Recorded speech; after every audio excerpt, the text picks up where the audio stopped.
Good morning, everyone. Again, this year we've been privileged to have the county executive come and speak to us. The county executive was elected in 2009, re-elected in 2013, and prior to that, he served on the Mount Pleasant board and was deputy supervisor. And we're pleased that he's back here. By way of information to you, what we had been asked by the staff was to prepare a list of some of the issues that were of concern to our members, and so we did that. And so that you understand that those are 4 issues that we've asked him specifically to talk about. That's not limiting, because whatever's on your mind, and I guess whatever's on his mind, is just a way of providing a little bit of framework for this particular meeting. So you know, we did ask the county executive to address the issue of the airport. It's been proposed that its operation would be transferred into private hands. I believe the company is Oak Tree. So a lot of questions are being raised about that impact on the budget, the amount of time to do due diligence on that, the fact that it appears to be a sole source. The other thing we would like the county executive to address has to do with the status of the HUD settlement. Have we met all the standards? Have we met all the housing requirements? And going forward, what is the county's policy on providing affordable housing? Another question that seemed to be on the mind of a lot of our members had to do with transportation. There's a lot of concern about changing demographics in the community. So there are people who are older and want to age in place, but there's also a need to provide a good environment and a young workforce for millennials. So we want them to come in and we want them to be able to use public transportation. And the research shows that there's an interest in having more public transportation. So we would like to know what the county's position is in supporting that. And then finally, because it's near and dear to the heart of the people in Mamaroneck, particularly the village, we'd like to hear about the county's support for the Army Corps of Engineers proposal for flood remediation. And those are the 4 issues that we have sent, but those are not limiting. So please, if you have questions on anything else when it's time to open the floor to questions, that's why he's here. And we are very grateful for your coming. We hope you will have a little coffee, at least, if not breakfast. And thank you so very much. Appreciate it.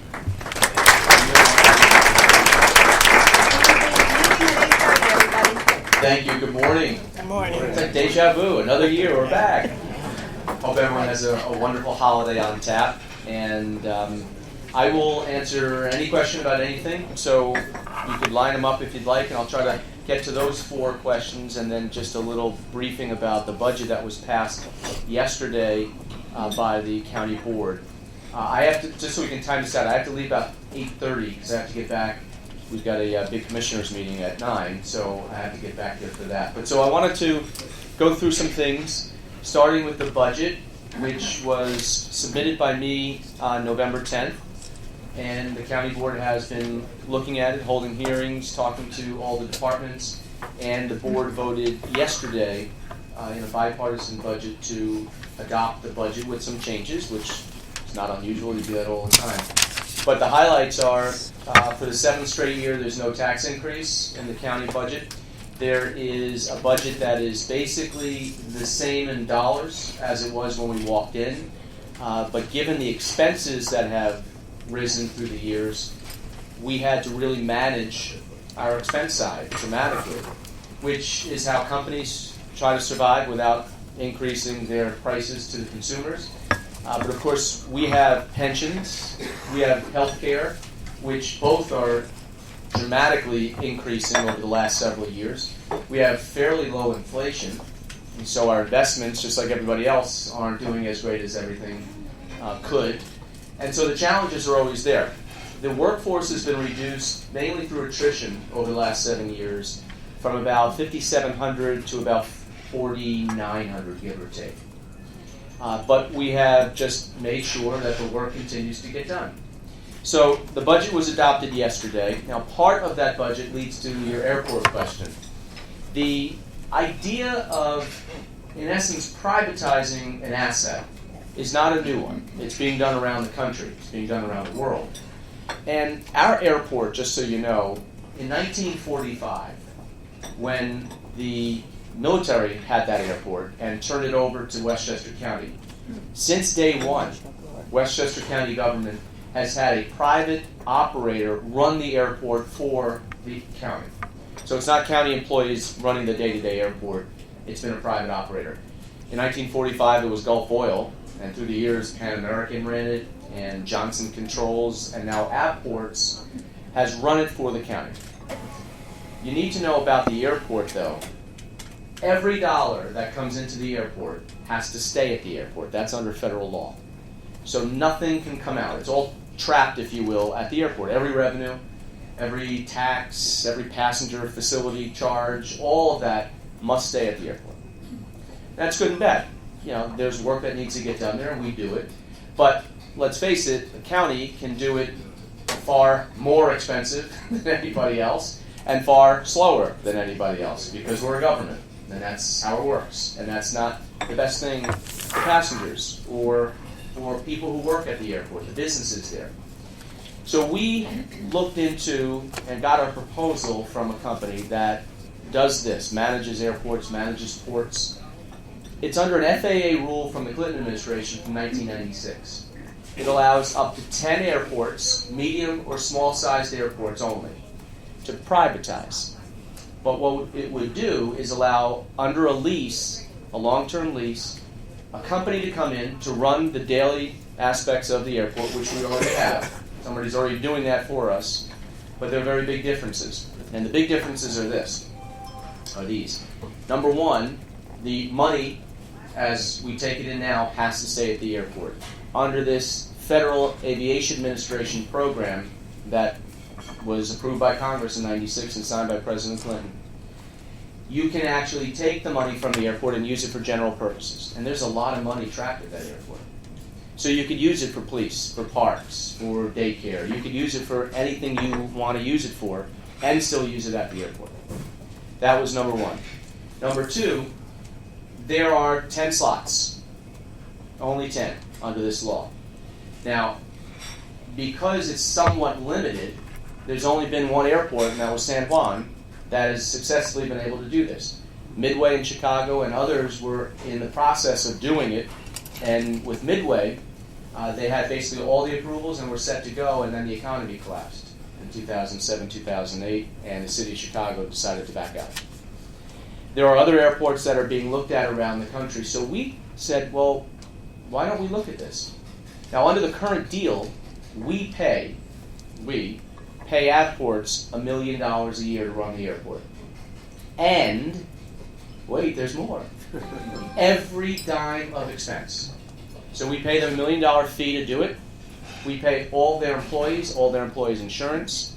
We pay for every dollar that gets fixed at that airport, all the investments, everything. And not a dollar can come to us. So for Avports, who, they're a good company. I'm not complaining about Avports, I'm complaining about the structure. For Avports, there is not one incentive to do anything, really, when you think about it. They're there to manage and make sure nothing goes wrong.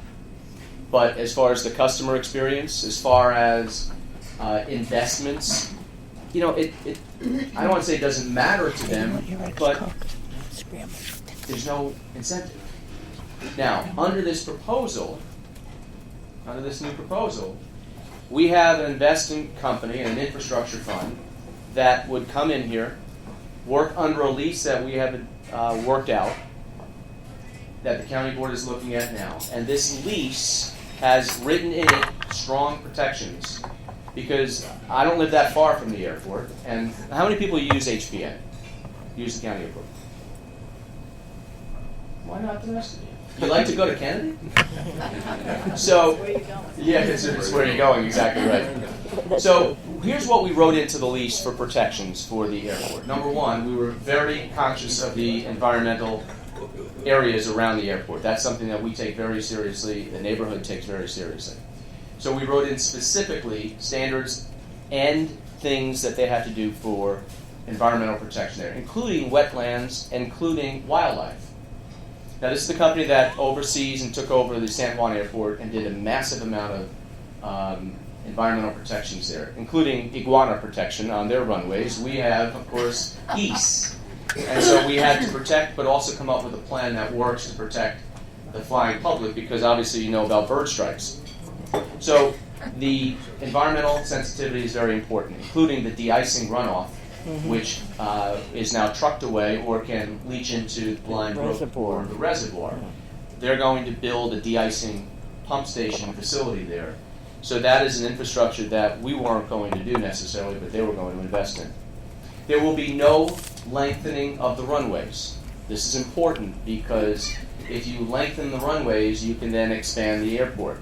So the biggest thing is they were going to take over this airport as is. No size increase, no new terminal. So that was written right in there, including no casinos, just in case, you never know. But also no hotel. Now, the no's there can become a yes in the future if the future county boards give approval, which is highly unlikely. But the county still, because we're the property owner, still have oversight. But we would turn over the day-to-day, including all the responsibilities for the upgrades there, and they would upgrade the terminal there. Because the terminal was built pre-9/11. So when 9/11 came in, TSA took 30% of that space, and as you go in there, those who fly out of the county airport, if it's bad weather and you're stuck, you're sitting on your luggage. Not a good experience. And I remember mid-February of 2010, I was in office about 45 days. And my family and I, we had a planned winter break vacation down in Florida with the kids. We get there and it was snowing, it was miserable. It was one of those nights where you wish you weren't flying, and everyone was overcrowded. And I remember people are like looking at me. And I'm like, what are they looking at? And I said to my wife, I said, this is miserable. I said, who the hell do I complain to? I said, that's now you, and that's why they're looking at you. I said, oh my God, all right. So these are the kind of things that we can do without our money. But we could use that money that's trapped at the airport, including $20 million sitting in a box, literally, that we can't touch. That is our money, but it has to stay at the airport. And so to bring in a private company, they could do it cheaper, less expensive, but they can redesign the existing space at the airport. There's a lot of space that's not captured there, including the queue line for security, including the baggage, including the check-in areas. These are all a mess right now. And there's space there that's not being utilized that can be utilized. One example, too, you go in, after you go through security, you get hungry all of a sudden, you have a delay, you got to go out, And then come back. upstairs, and then go through security again. So the new design would have a restaurant and food choices within, and that just makes sense. So it's a modernization, but all the safeguards for no expansion, and that's very important. And the biggest thing is the current airport stays the same size, no length of the runways. The cap that we have, the passenger cap, stays in place, as well as the number of gates, and that's the biggest safeguard we have. LaGuardia has 72 gates. We have 4. So without adding gates, you can't add planes. And it takes a plane about 45 minutes to an hour to come in, passengers leave, plane to be cleaned, and people to board. So those are the biggest protections that we have that we specifically wrote into this deal to make sure. So it is a good deal. It is $150 million. 20 of that is ours, but we're unlocking it. 130 more, including work that they're going to do. A long-term lease with oversight, and the FAA has already given it pre-approval. Now the county board is looking at it. They wanted more time. They wanted more proposals. The problem with that is we've got a $150 million deal that we had vetted by an outside agency. $150 million on the table right now. There really is, when you look at it, basically one or very few companies that have the money to do this and have the experience to do this. They already run San Juan, the Port of Baltimore, London City Airport, and there's some others that they may be going under contract. So we could open it up, which we did. But the biggest qualifier here under the law is that 65% of the airlines doing business at the airport must sign off. 65% of the weighted passenger. So between JetBlue, American, and Delta, they've got to sign off on whoever operator comes in because they're going to be doing business with them and they've got to have contracts with them. They very much like Oak Tree. They have experience with them. They have a very good working relationship with them. So we can go through the next 4 or 5 months and get proposals. We may get proposals that even include more money, very doubtful, but we could. But if they don't have the airline signing off on them, they don't qualify under the federal program. So that's just some basics about this deal, and I wanted you to know where it is. So right now, we have all included it in the budget. We expect, and unanimously the county board yesterday approved a resolution to set up, which we already done, a process that will not take years, but will take months, to go out, see if there are any other companies that wish to do business with us to manage the airport under our lease, what their financial deal would be to the county taxpayers, and then we make a decision.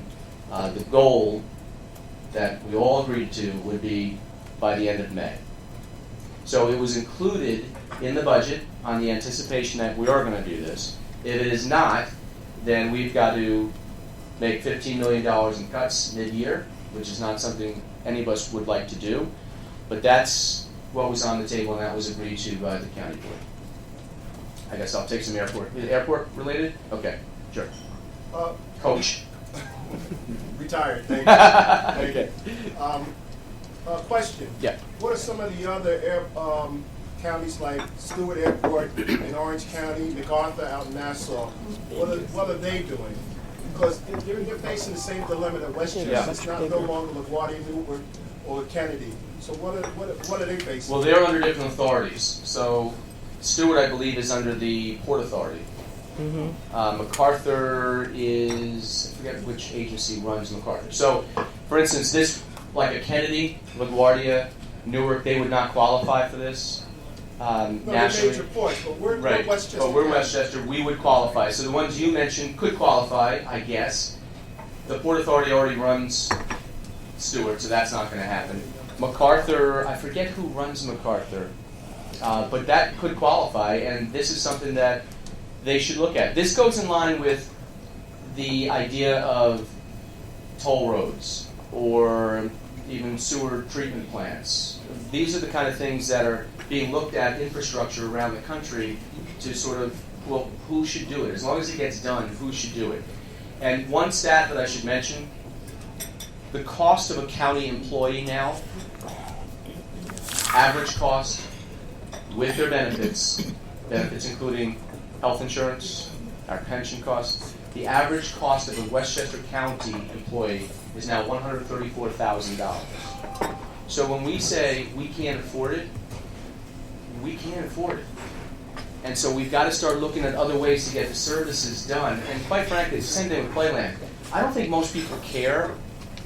If you go to Playland, for instance, who owns Playland? As long as it's safe, cost-effective for your family, and entertainment. That's what most people care about when they're going to go to Playland. Not, is this government run or not government run? Because if it's not government run, I'm not coming here. I don't think most people care about that. But we've got to start looking at things that can reduce the burden on an already overburdened taxpayer in this county, but still figure out ways to provide the services. And that's what we've been trying to do. Yes? Will the county still pay the expenses of $1 million? Or? No. So thank you. So no. So we would, Oak Tree would take over all the management with their employees, pick up all the expense of their employees. They would do all the work and pick up all of the costs of everything that has to get done at the airport. They would get all the revenue that comes in, and they would pay the county. And so that's how it shifts to the private investor. There's, without expanding the airport, there's a lot of ways you can make new revenue at that airport, which the county, quite frankly, is just not in the business of doing. And, just for instance, even if it got back to, we've had in the past, about 7 years ago, we were at 2 million passengers a year at that airport, well within the cap. It's gone down to about 1.5 million passengers. Now, even if it gets back to just what it was, that's a lot of revenue coming in that's not there now, that Oak Tree, through a lot of efficiencies at that airport, which they're good at and should be good at, can make money. That's why, they're not coming into this out of the benevolence of their heart to just say, yeah, we'd love to take this burden off your hands. They want to make money. I'm fine with that because we'll make money. That's the way we should do it. And by us making money, it reduces the tax burden, or we can shift, instead of money going to an airport, we can shift it to things that are a priority for all of us. The HUD settlement, let me get to that for a second. This is something, as you know, that was signed by my predecessor in 2009, ratified by the county board at the time, along with the Justice Department, Housing and Urban Development, and federal court. So January 1st, 2010, when I walked in the door, was the first day of this settlement, and we have obligations which we said from the very beginning we would meet. Whether I liked the settlement or the terms of the settlement or not, we had an obligation and we were going to fulfill those. And I'm proud to say that we have, well, let's see, today's the 12th? Today's the 12th, so 13th. Days go by so fast. We've got, less than 3 weeks to go with this settlement. Settlement concludes December 31st of this year. Now, we have met all of our benchmarks. We have all the financing for the 750 units in place well over. Building permits, we are well over, but we're waiting for specific communities to pull those building permits, which we expect and hope will happen by the end of this week. And that is the central theme of the housing settlement. So we'll have fulfilled that, and that was a lot of hard work. If anyone here has ever tried to build anything in Larchmont or Mamaroneck, including a shed on your property, it's not easy, right? Try to build 750 units of affordable housing. It's not easy. But what we did was we worked very cooperatively with our communities, which is the exact opposite of what the federal government wanted us to do. They wanted us to be very aggressive and in many ways to sue our communities, which would have stopped the process. Because once those lawsuits are filed, everything stops. You're now at each other's throats legally, and we had a clock that was ticking. And if we didn't meet benchmarks every year, we would have been significantly fined. So it wasn't in our interest, number one, and that's not the way we do business. When we deal with the village of Larchmont or the village of Mamaroneck or the town of Mamaroneck, we sit down together and we work through our issues. Just like with the flooding issue, we'll work together on those. So when we were at loggerheads publicly with the federal government, it was because they were demanding that we did things, they wanted us to do things that were not in the agreement.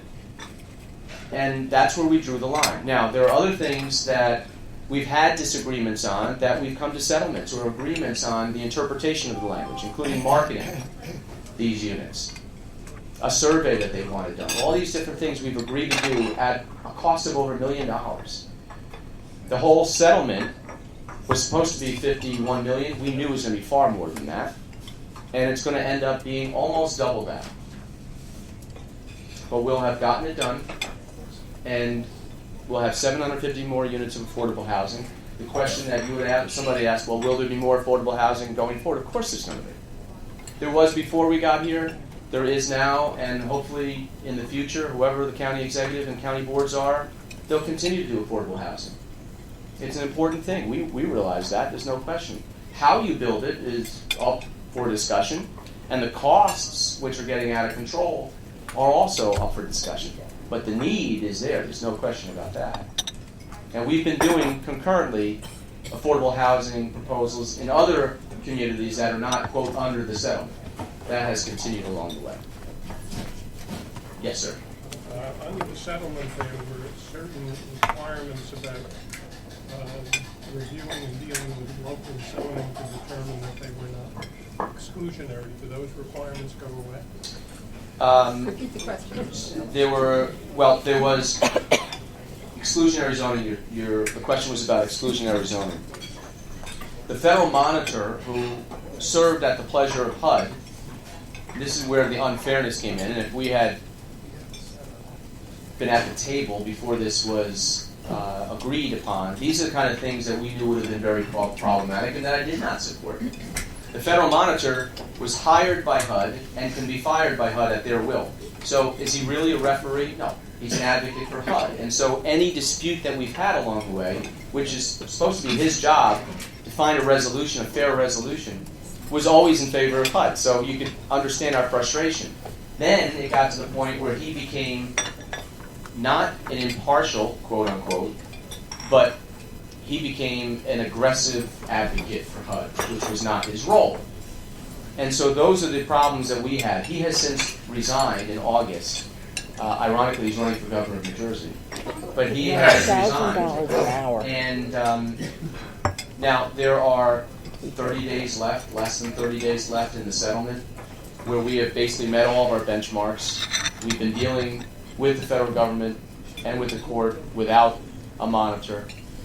We just get, from the outgoing administration, we just got a letter that they want to appoint a new monitor and increase the Money. costs for us. Their political. Now, there is no need for a new monitor to come in when we are basically shutting the lights off. For a new monitor to come in at an exorbitant expense for all of us, for this person to get up to speed just to walk out the door. We're basically tying up loose ends now with the federal government and everyone else, and it's our hope that, you know, definitely within the coming months, we're all done with this. And they're applying for a new monitor, which we've objected to. And if anything else, look, if there's going to be an appointment of a new monitor, then let the new administration who's coming in, they're going to be taking over January 20th anyway, and they can fire him the day he comes in. So why go through this stupid charade? At least let's wait. We don't think there should be any monitor anymore, but if there is going to be, then at least the new administration is going to appoint somebody. So the status, Local zoning. the local zoning, even that monitor found very few instances of exclusionary zoning. Now, there is, as part of this, an analysis of impediments, which we have submitted 8 versions of, that the monitor and HUD rejected all 8. And so there is a company that we and the federal government agreed would look objectively at the zoning. They're in that process right now, so we're waiting for their report. Yes. I'd like to ask a more general question, Sure. Rob. You speak about privatization and, you know, incentives, always assuming incentives are financial. But I'd like to ask about your commitment to the public good, to libraries, to parks, Sure. to all the things that we share as you know, a comedy, I don't think public the county group, has anything to do with all Yeah. of libraries. us. I would support taxes that support the common good myself. I mean, who wouldn't? Mhm. And the people who work in the parks and the county planning and all that, do it out of devotion to their jobs, not only for finance. And I'd like to hear, you know. Sure. No, look, I've said this often, that our employees are great. By and large, they're all really good. It's just they're expensive. And, you know, that has to be Pay the overcome because you pensions. can't continuously go through the roof on salaries. You know, we're going to get to a tipping point where some would argue we're already there, and you could see the out-migration in the state, too, where people are leaving to go to areas where they can afford. And when you're getting hit very, very hard in a very high-tax county like this, you know, those who are doing very well, they're okay. They don't really, you know, 2, 3, 4% tax increase, it's all right. But there's a lot of people in this county, and that's the thing I hear all the time. I cannot afford to live here anymore. And so we're always trying to find that balance, and the balance is very important. But things like libraries, we have never cut a dime out of a library, because to me, you're right, everybody can use a library. There's no special interest there. Everybody should be able to use a library. Parks, same thing. Now, Police. Oh, yeah. Oh, sure. All of it, yeah. I would say that nobody says we're under-policed around here. All right, right. But I'm I just would saying. say, yeah, but we have a commitment, there's no question about that. There are certain things that are up for interpretation, and those are the subjective areas. But I would say the essential services, we even put $1 million more in childcare for this year. Yes? Hi, good morning. I represent a community of over 200 families in the village of Mamaroneck. We're known as Shorters, and I'm on the Shorters Property Owners Association. And we've been having communications with the county for over the 2-year course that the East Basin pump station has been in progress. Did you send me the email? Is that your It was email? my neighbor Okay. Linda who sent an email. Yes. Thank you very much for looking at our concerns and the response from Janet Locay, is that right? Yeah, The she's first way great. to pronounce it. So I greatly appreciate that. However, we still have lingering concerns as this project nears its conclusion. And the reason I came here this morning was to beg you to continue the conversation with us, because we have not had direct dialogue with the county representatives for over a year and a half. And even though, as Ms. Locay points out in her letter, there was discussion and there were meetings where we were included, we have not been included for some time. And the plantings are scheduled to be going in. There are questions about the completion of the project. We feel that we have valuable input that will, the two key things that I heard you say today is making sure to watch the dollars, and we've already seen a lot of county dollars spent on plantings which have failed. So we feel we have valuable input about that. And also, safety, security, and the other things that go along with screening and protecting, and it's the entrance to the community. So there's adjacent neighbors like Mrs. Meehan. So we are really eager to continue the conversation to make sure that the project nears completion, that our input is heard, so that the county doesn't spend money unwisely, and we're there every day seeing what goes on. We see the deer, we see what they eat. We know that planting in January is a disaster, but we haven't been able to actually connect with anybody to have the conversation. It's all been through email or letters, and so we're very concerned that we're not being heard. And so that's my question today is, can we please, is there a person or is there a way for us to have a direct connection with the county so we know that our concerns are being heard, so that the project is successful for all and cost effective? Yep, and first of all, tell Ms. Meehan that I got her email, I did read it. At my commissioners meeting at 9, I will tell Tom Lauro, who's the commissioner of the Department of Environmental Facilities, which is overseeing that.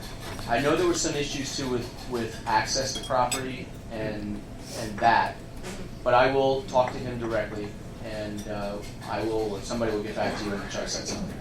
Okay, we Okay? appreciate it. You got Thank it. you. Actually, can Yeah. you give Ned your info before we leave? Sure. Thank you. Yes, sorry. If we can translate to a slightly different subject, given the past election, which I assume you're very happy about, the degree of our concern about guns, which we brought up last time. Not just last time. Not just totally fair. That's good. No, you're passionate about that. I respect that. Surprise. All right, last time we asked for some tabulation of the number of injuries and deaths in the county via guns, and through county hospitals you could get that. We asked for that. You said it was a good question and that we would be glad to follow up. I haven't seen follow-up on that. I may have missed it, but I do ask for that to be considered again. Then there's the whole concealed carry idea. I don't know if we do. I don't know if we have those statistics. You can get them from county hospitals. Okay. I mean, I don't know if there's. I'm sure there's somebody would have. Yeah. Yeah, because, yeah. Well, the police reports would only be the county. Then you'd have 43 other police departments. But there's a crime in. Because the whole We will figure it out. availability issue. Actually, probably can't. Yeah. And then you have a new store in Harrison, which was built, a gun sales store, very close to the school. So whether the county sees any responsibility in helping with that issue. And then the possibility of concealed carry. As we know, the new people now in charge of the country are very pro-ERA. So therefore, all of the, in other words, no regulation. Yeah. I was gonna let that one go. Yeah. NRA, not ERA. That's a big letter difference. Thank you. Yes, that stays in our mind. And very important, given the general feeling in the country and the concealed carry concern some states want that to be interstate, so we can just, I could be carrying a gun right now, this kind of thing. I would like your comments on this, they're of great concern. Okay. Can we ask you to talk about flood mitigation and Yes. disaster support? Because Yeah, okay. we think, Um, we really want to hear that. Look, a lot of these things are federal issues that we have no jurisdiction over whatsoever. So, I mean, Nita Lowy would probably be the right person to talk to on that. We don't have any jurisdiction on concealed carry or anything like that. As far as the gun, you're asking specifically for gun deaths in Westchester? Tabulation of injuries and deaths by gun in the Okay, county. I'm trying to figure out where we'll get that, but you'll probably get it as easily as we would or harder as we would. I'll try to figure that out. Who do we get that to? I'm not sure. The FBI would have it, right? Yeah. Yeah. Something like that, You want to hear about flooding? Flood mitigation before we go. The U.S. Army Corps, the village, the county, I think the town as well. We are all waiting basically for the final report from the Army Corps. We have put money in our budget for flood mitigation projects around the county. It is something that we've also said, I think I said last year here too, that we would absolutely help this area. It is a very expensive proposition, as you know. There's actually a very big issue right now in D.C. with regard to the Army Corps because the Army Corps has taken so long on issues. The Army Corps has gone to Congress for more money, a lot more money for these kind of projects. Whether or not that'll be granted or not, I don't know. But just so you know, it's something, we have done flood mitigation projects around the county. There's a lot of different areas. You've got the Bronx River, which those areas flood often. Obviously the Sheldrake and areas over here. But unfortunately it's not unique to Westchester because of our topography. We get flooding in a lot of different areas. But we have been on board on record saying we will help. What extent is really going to be what the village and the town choose to do as well. But that's really what is kind of still a waiting game. But we're on board to help. Let me get to one more question if someone has this. Yes. Quickly, an update on Playland. Is there anything new about that? Playland. So it's moving forward. The city of Rye sued the county. We're waiting for an opinion on whether or not all the environmental reviews were done properly.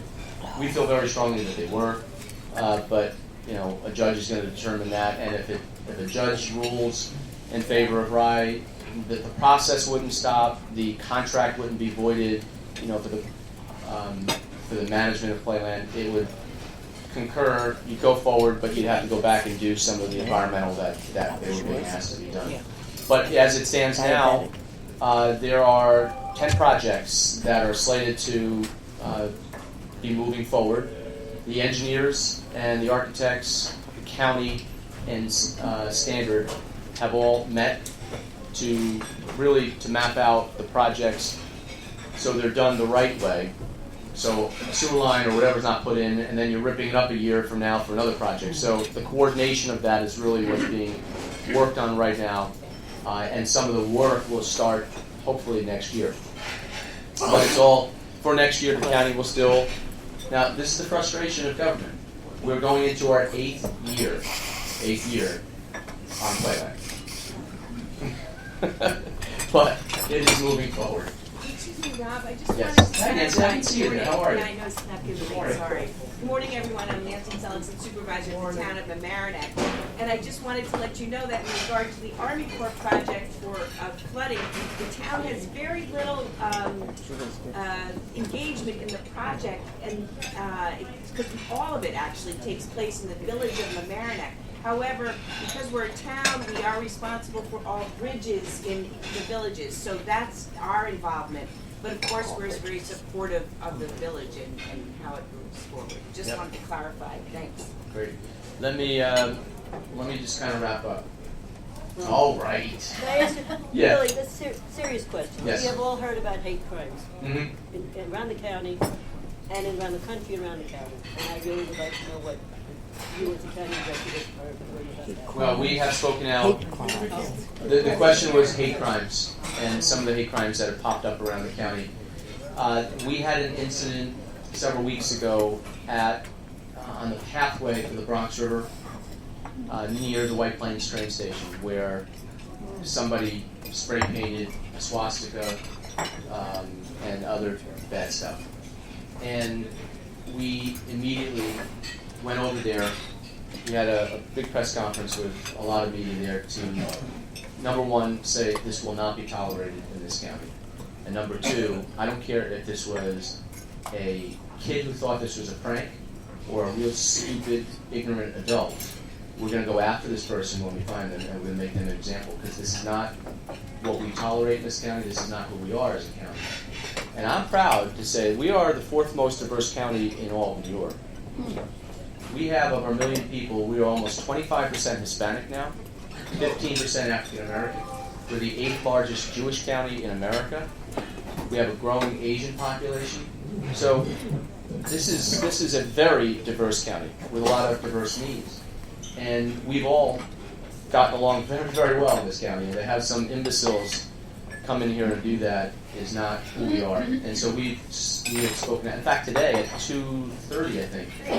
3 o'clock. Oh, you're going? Okay. At 3 o'clock, we'll be. I'll be joining a group in denouncing any of this kind of stuff. So look, I want to thank you for inviting me back. I appreciate it. And if you have any questions that you didn't get to ask today, feel free to email me. We'll get back to you. And if you haven't done so yet, I hope you follow me on Twitter and like me on Facebook and stay in touch that way. We also have something called The Brief. And this is pretty good. If you would sign up, it's on the county website.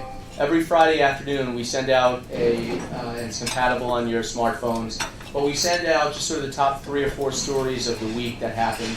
Keeps you updated on things that we're doing and gives you a snapshot, but also it allows us to communicate. So I thank you again. Have a wonderful holiday season and hopefully a very healthy 2017. Take care.